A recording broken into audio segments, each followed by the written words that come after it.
өдөр бүр та бизнесээ ажиллуулж байгаа. Гэхдээ нэг мэтгэд орлого тогтворгүй ч юм уу эсвэл өсөлт нь удаашрсан юм шиг мэдрэмж төрдөг бах.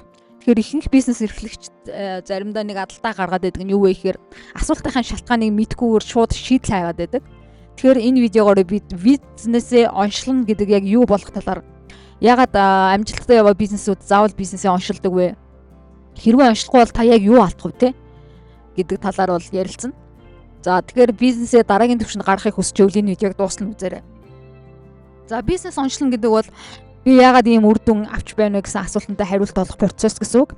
Ер нь бол таны орлого хаанаас орж байгаа юм, хэрэглэж ягаад авч байгаа юм, эсвэл ягаад авахгүй байгаа юм, аль хэсгээр алдагдал байгаад байгаа юм гэдгийг бол үндэслэж түүн дээрээ датан дээрээ үндэслэж ойлгож шийдвэр гаргах хэрэгтэй шүү дээ, тийм.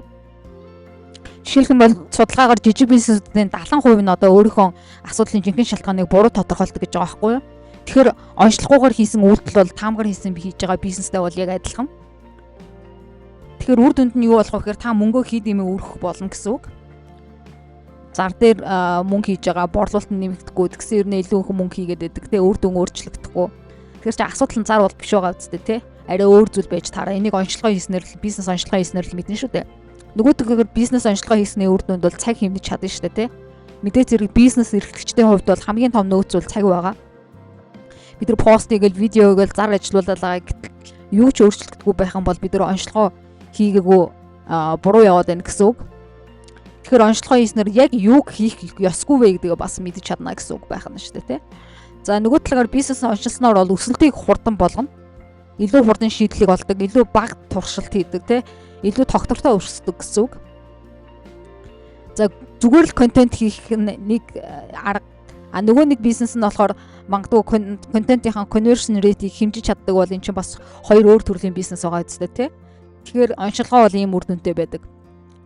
За нөгөө талаар бизнес онцлогоо юунд нөлөөлдөг вэ гэхээр та бизнесээ илүү мэдэрч биш харин зөв удирдах эхэлнэ гэсэн үг. Тэгэхээр дата тоо хараад хэмжиж анализ хийж чаддаг болно гэсэн үг байх нь шүү дээ. Онцлогоо бол нэлээд чухал зүйл гэдгийг бол энэчнээс ойлгож байгаа. Ер нь бол онцлогоо хийгээгүй бизнесүүдэд юу тохиолддог вэ гэхээр орлого бол тогтворгүй байдаг. Сайн сар муу сарууд бол ээлжилдэг гэсэн үг. Тэгээд ягаад орлого нь өсөхгүй байгаагаа бол сайн ойлгодоггүй. За би л одоо болохгүй байгаа юм байна гэж буруутгаад өөрсдөө буруутгаад байдаг. За тэгэхээр асуудал бол эхлээд бизнесээ зөв онцлоход байгаамаа. За тэгвэл танд энэ видеогоор нэг зарг хүргэх гэсэн. Энэ юу вэ гэхээр бизнесийн одоо үнэгүй онцлогооны линкийг би доор description хэсэгт байрлуулсан байгаа. 2-3 минутанд та маш товчхон хариулаад тодорхой хариултаа авна. Тэгээ хариултын авамд товч зөвлөгөө байгаа. Хэрвээ та бизнесээ өсгөхийг хүсч байвал илүү их ажиллах биш, бизнесээ илүү зөв онцлох хэрэгтэй. Онцлогоо бол таны бизнесийн одоо эмчилгээний эхлэл гэсэн үг. Өөрийнхөө бизнесийг одоо хаана алдаж байгааг яг тодорхой мэдхийг хүсч байвал одоо манай линкэн дээр дараад бизнесээ үнэгүй онцлуулаарай. За анхаарал тавьсан явдал баярлалаа. Дараагийн видеогоор уулзах болно.